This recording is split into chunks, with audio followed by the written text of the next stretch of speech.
오늘 우리에게 주시는 하나님의 말씀은 신약 성경 마태복음 3장 7절로 12절 말씀 되겠습니다. 신약 성경 3면이 되겠습니다. 3쪽에서 찾게 됩니다.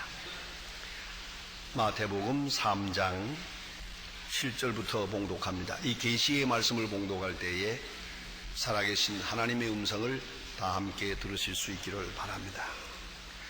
요한이 바리새인들과 사두개인이 세례 베푸는 데 오는 것을 보시고 이르시되, 독사의 자식들아, 누가 너희를 가르쳐 임박한 진노를 피하라 하더냐? 그러므로 회개에 합당한 열매를 맺고 속으로 아브라함이 우리 조상이라 생각하지 말라. 내가 너희에게 이르노니 하나님이 능히 이 돌들로도 아브라함의 자손이 되게 하시리라. 이미 가 나무 뿌리에 놓였으니 좋은 열매 맺지 아니하는 나무마다 찍어 불에 던지우리라. 나는 너희로 회개케 하기 위하여 물로 세례를 주거니와 내 뒤에 오시는 이는 나보다 능력이 많으시니 나는 그의 신을 들기도 감당치 못하겠노라. 그는 성령과 불로 너희에게 세례를 주실 것이요 손에 키를 들고 자기 타작마당을 정하게 하사 알곡은 모아 곡간에 들이고 죽정이는 꺼지지 않는 불에 태우시리라. 아멘. 철학자인 파스칼은 그의 방세에서 이렇게 말하고 있습니다. 인간은 천사도 아니거니와 짐승도 아니다. 그러나 불행한 것은 인간들은 천사처럼 살려고 하면서도 실제로는 짐승처럼 행동하는 것이다. 거기에 문제가 있다는 말입니다. 인간은 천사가 아닙니다. 그러나 천사 같은 그런 존재로 살아가겠다고 높은 이상을 내세우면서도 실제로 사는 것은 너무나도 모순적입니다. 짐승처럼, 그것도 가장 사악하고 더러운 짐승처럼 살아가고 있다. 여기에 문제가 있고 고민이 있다. 그렇게 말하고 있습니다. 현대인을 비판하는 확실한 정리가 된다고 생각합니다. 유대교에서는 사함받을 수 없는 죄가 있다고 합니다. 도저히 사함받을 수 없는 죄를 많이 열거하는데 그 중에 대표적인 것 두 가지만 말씀을 드립니다. 하나가 회개하기 위하여 범죄하는 거죠. 지금 뉘우치는 것이 있어요. 회개하고 있는데 그 문제를 해결하기 위해서 또 다른 죄를 짓는 거예요. 또 하나는 회개하고 같은 죄를 계속 반복하는 것이요. 회개하고 또 죄 짓고 또 죄 짓고 개가 토했던 것을 다시 먹는 것처럼 늘 회개하며 늘 같은 죄를 반복하는 이러한 죄는 영영 사함받을 수 없다. 왜냐하면 회개가 없기 때문이에요. 회개하지 않는 죄가 사함받을 수는 없으니까 말입니다. 열매 없는 회개는 회개가 아니기 때문입니다. 죄라고 하면 먼저 죄 짓는 죄가 있고, 둘째는 회개하지 않는 죄가 있고, 셋째는 변명하는 죄가 있고, 넷째는 죄를 정당화하는 죄가 있습니다. 다섯째는 정당화하기 위해서 내가 지은 죄를 죄 아니라고 정당화하기 위해서 다른 사람을 정죄합니다. 여기까지 나아가면 이제는 강팍하게 되는 것이요, 영영 구제 불능한 운명에 빠지게 됩니다. 심리학자 아들러는 사람이라는 것은 외부적인 요구에 대한 자기를 보호하기 위해서 보호장치를 몇 가지 가지고 있는 그런 경향성이 있다고 말합니다. 첫째가 변명입니다. 잘못된 것을 회개하지 않고 오히려 밖에서 그것에 대하여 비판할 때, 또 자기 양심도 이것을 비판하게 될 때 변명을 하게 됩니다. 이러면은 영영 구제받을 길이 없습니다. 변명처럼 어리석은 짓은 없습니다. 어떤 일에도 믿는 사람은 변명을 하지 말아야 됩니다. 최소한도 변명은 하지 말아야 됩니다. 어떤 일에도 변명을 생각하지도 말 것입니다. 대체로 두 가지로 변명을 합니다. 하나는 yes and but, 또 하나는 단지 하였더라면 하는 가정법을 씁니다. 먼저는 보세요. 예컨대 학생이 공부를 잘해서 시험을 잘 봐야 하는데, 잘 보려고 했는데 그러나 다른 과목도 공부해야 되기 때문에 이 과목은 망쳤다는 거예요. 그렇다고 인정을 하면서도 그러나 하고 무엇 변명을 늘어놓아요. 또 한 가지는 가정법을 써요. 만일에 나도 대학을 나왔더라면 이렇게 하지 않았을 것이다. 내가 대학 못 나온 열등의식 때문에 이 같은 일들이 있어졌다. 변명합니다. 내가 만일에 돈이 있었다면, 내가 만일에 건강했다면 나는 이렇게 하지 않았을 것이다. 자기의 부족한 처지를 비롯해서 변명을 하게 됩니다. 이것은 이 일로부터, 정직함으로부터 자기를 회피하는 행위입니다. 또 한 가지는 공격형입니다. 자기를 비판하는 사람들을 공격합니다. 실패에 대한 원인을 타인에게 돌립니다. 다른 사람에게 돌려서 너도 그랬지, 너라는 사람이 너 때문이요, 이렇게 공격형, 그런 심리를 가진 사람이 있습니다. 이게 아주 체질이 된 사람이 있어요. 이 사람은 반성할 줄을 모릅니다. 회개가 없습니다. 그런가 하면 거리를 두기를 좋아하는 사람이 있어요. 그건 딜레이형입니다. 회개는 하겠는데 좀 아직은 이르다. 회개를 해도 그야 죽기 전에 해야지. 예수님 옆에 있던 십자가에 매달린 강도도 직전에 회개했는데 아주 직전에 거기까지 가서 해야지. 자꾸 밀어나가는 그런 가운데서 자기와 문제를 이렇게 문제되지 않게 끌고 나가려고 합니다. 참으로 불행한 사람입니다. 이게 체질이 됩니다. 이게 성품이 됩니다. 그러면 진실은 아주 멀어집니다. 그런가 하면 배제형이 있습니다. 이건 아야 문제 삼질 않습니다. 나만 죄인이냐? 죄가 그것뿐이더냐? 세상을 다루고 심지어 하나님을 원망하면서 그럴 수밖에 없었노라. 회개할 생각도 하지 않습니다. 배제해버리는 이러한 심리이다. 이것은 강팍해된 것이옵니다.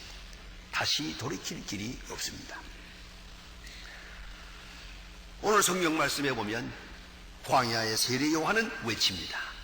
회개하고 회개에 합당한 열매를 맺으라. 회개에 합당한 열매를 맺으라고 말합니다. 구약 성경에 있어서 회개의 정의는 이렇습니다. 회개란 뭐냐? 죄를 떠나 하나님께로 향하는 것입니다. 에스겔 33장 그리고 호세아 14장에서 누누이 설명합니다. 여러 성경에서 말씀합니다. 회개란 죄를 떠나서 돌이켜 하나님께로 가는 것입니다.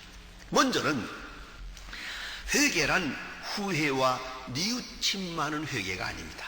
한평생 가슴을 치고 눈물을 흘려도 그건 회개가 아닙니다. 또한 교회에서 떠나는 행동이 있어야 됩니다. 죄스러운 생활에서 떠나야 되고, 두 번째는 하나님께로 향해야 합니다. 이런 긍정적이고 적극적인 회개가 있어야 합니다. 그래서 오늘 성경은 이렇게 말씀합니다. 누가 진노를 피하라 하더냐. 참 엄격한 말씀이 옵시다. 누가 진노를 피하라 하더냐. 형벌이 무섭고 비난이 무섭고, 아니 지옥이 무서워서 그렇게 회개하는 것, 다시 말하면 강요된 회개는 회개가 아닙니다. 자발적이래야 됩니다. 누가 하라서 하는 회개는 회개가 아닙니다. 벌이 무서워서, 심판이 무서워서, 형무소가 무서워서, 그건 회개가 아닙니다. 빈도 상관이 없습니다. 문제는 이렇게 강요되어서 억지로 하는 회개, 이런 회개는 회개가 아닙니다. 남이 무슨 상관이 있습니까? 내 양심을 내가 살피며 자발적으로 자원해서 회개하는 회개만이 진정한 회개요, 또 열매를 맺을 수가 있는 것입니다. 또 하나는 많은 사람들이 회개는 하면서도 이 현실에 안주하려고 합니다. 떠나기를 싫어합니다. 아주 이상합니다. 담배가 나쁜 줄 알면서도 끊지 않습니다. 이건 나쁜 줄 알면서도 여전히 거기서 매력을 느끼고 있어요. 그것을 즐기고 있어요. 심지어는 아주 위험한 모험을 즐기고 있어요. 언제까지 그럴 것입니까? 벌써 죄악된 생활에 길들여졌어요.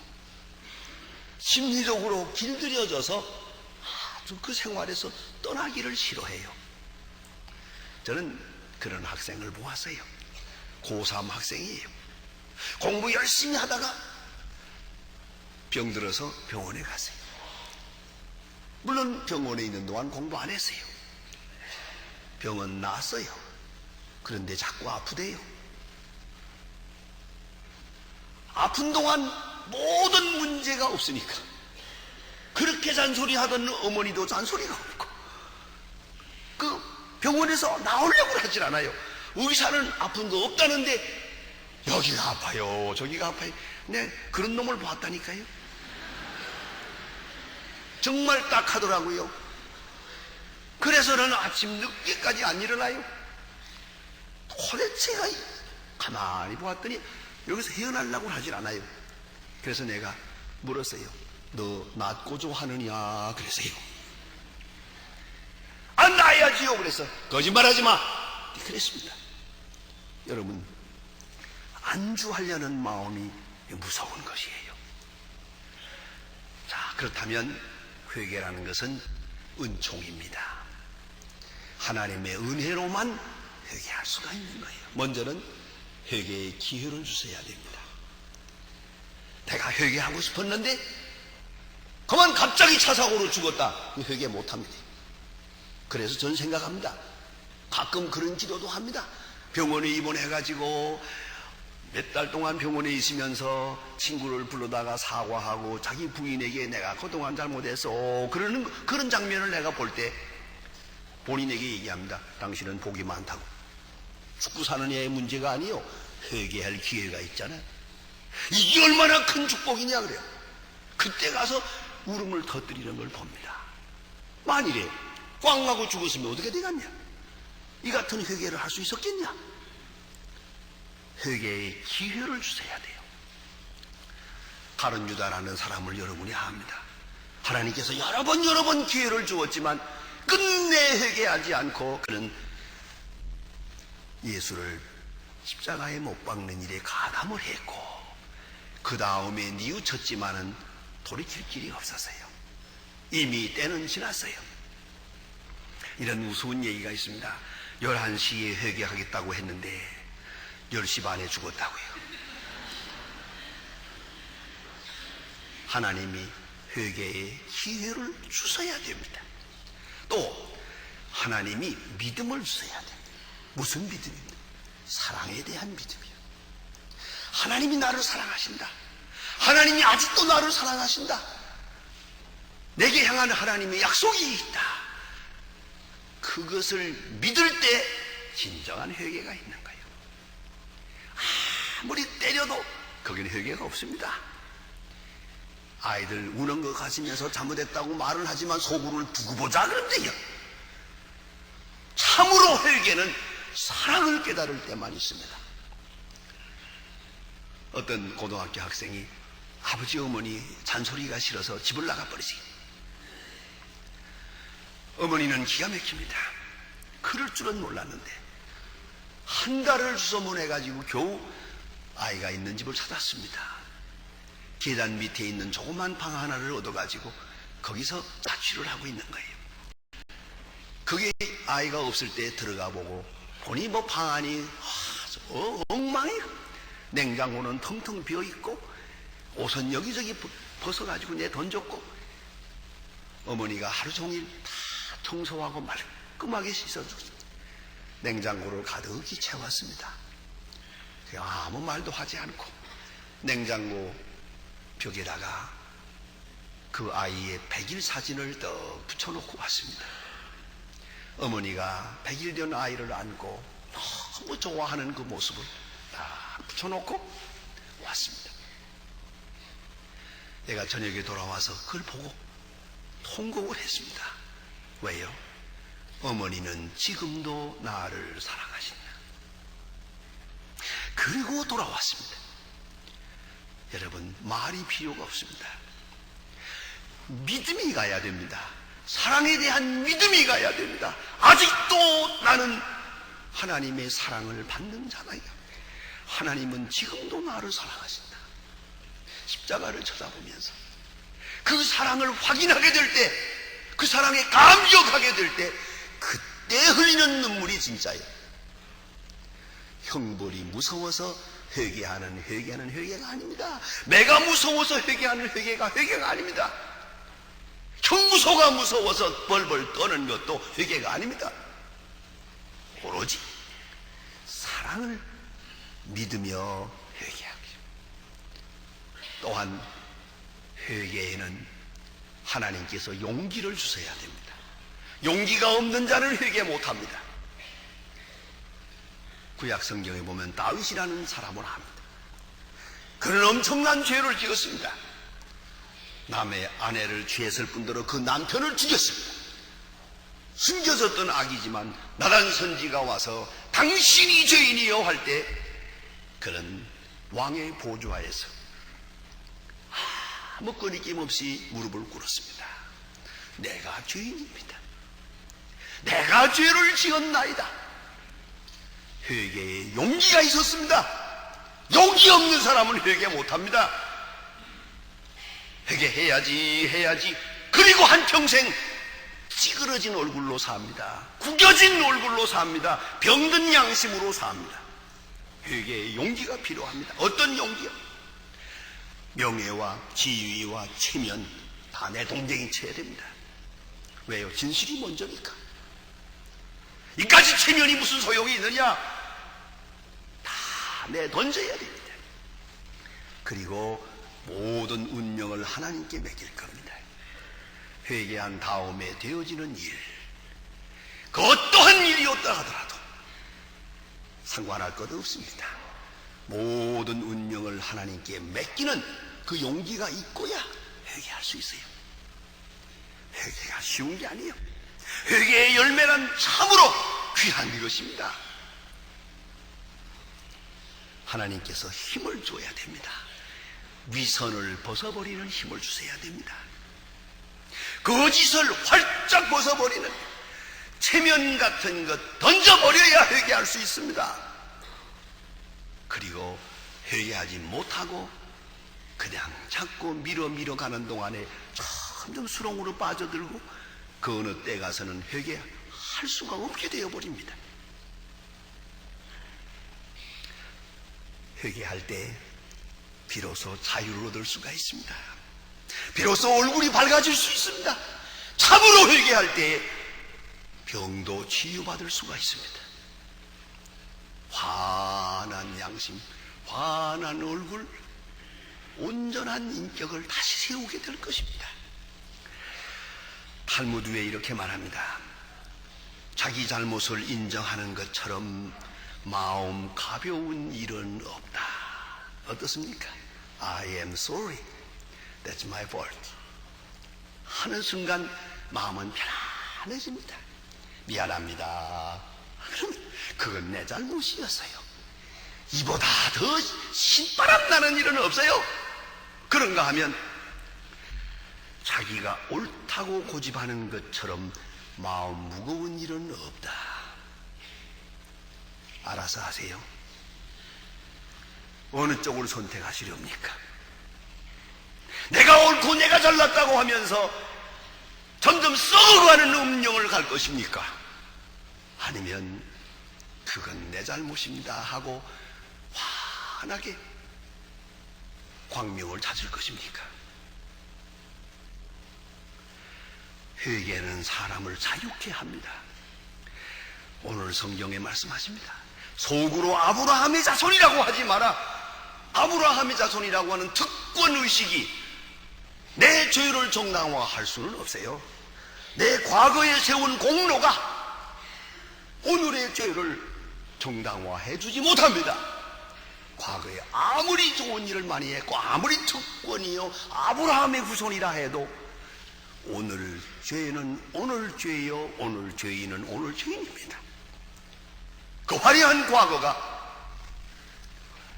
오늘 나의 이 불의함을 씻어줄 수 없다는 걸 알아야 돼요. 또한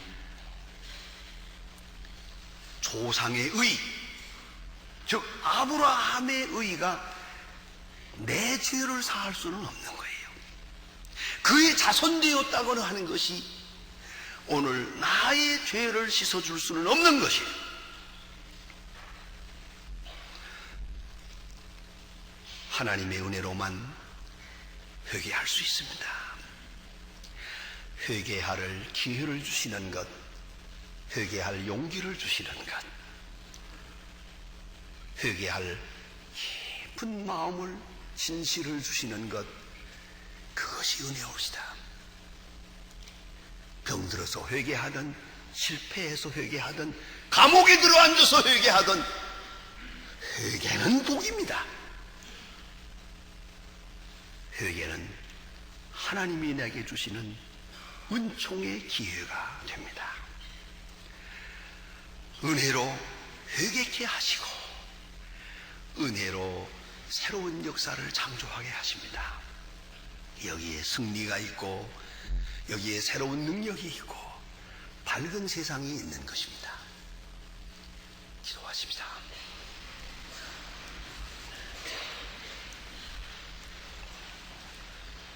하나님 아버지, 저희를 부르시사 오늘도 회개할 수 있는 기회를 주시고 회개하도록 말씀을 주시고 우리 마음에 감동을 주시고 인도하시는 하나님께 감사를 드립니다. 주의 사랑, 그 용서, 그 거룩한 은총을 생각하며 감사 감격한 중에 잃어버린 진실을 찾게 하시고 참으로 회개하게 하사 온전한 자유인이 되게 하시고 밝은 빛을 지향하며 생명력 넘치는 그런 생을 살게 오로지 자유인으로 사는 저희들이 되게 하여 주시옵소서. 예수님의 이름으로 기도합니다. 아멘.